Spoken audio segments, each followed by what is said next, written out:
It is wrong and against the traditions of our democracy for a government to use its majority in Parliament to suspend and remove from the service of the people of New Zealand its political opponents. Yeah. The reason the clerk advised that the committee should seek near unanimity on this matter is because of exactly that. Other parliaments around the world have seen members of the opposition suspended by the government, and we, in many cases, have criticised them for doing that.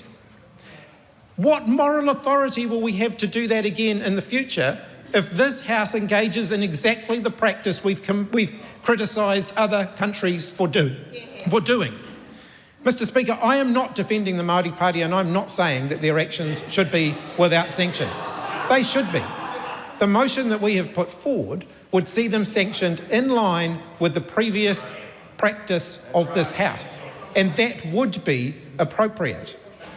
Departing from that and imposing the harshest sanction the New Zealand Parliament ever would have imposed would be wrong.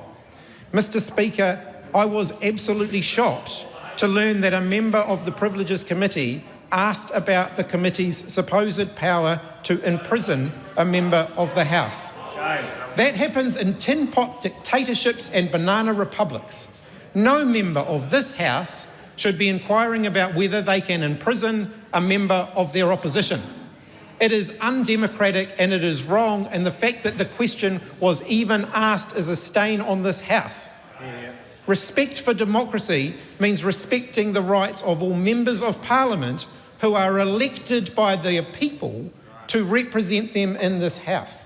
Taking away that right should be only after a very, very high threshold has been met. The government haven't even articulated what that threshold should be. If they are going to impose the harshest sentence ever recommended by the Privileges Committee, they should be very clear on what the criteria were that they weighed that against, and they have not done that.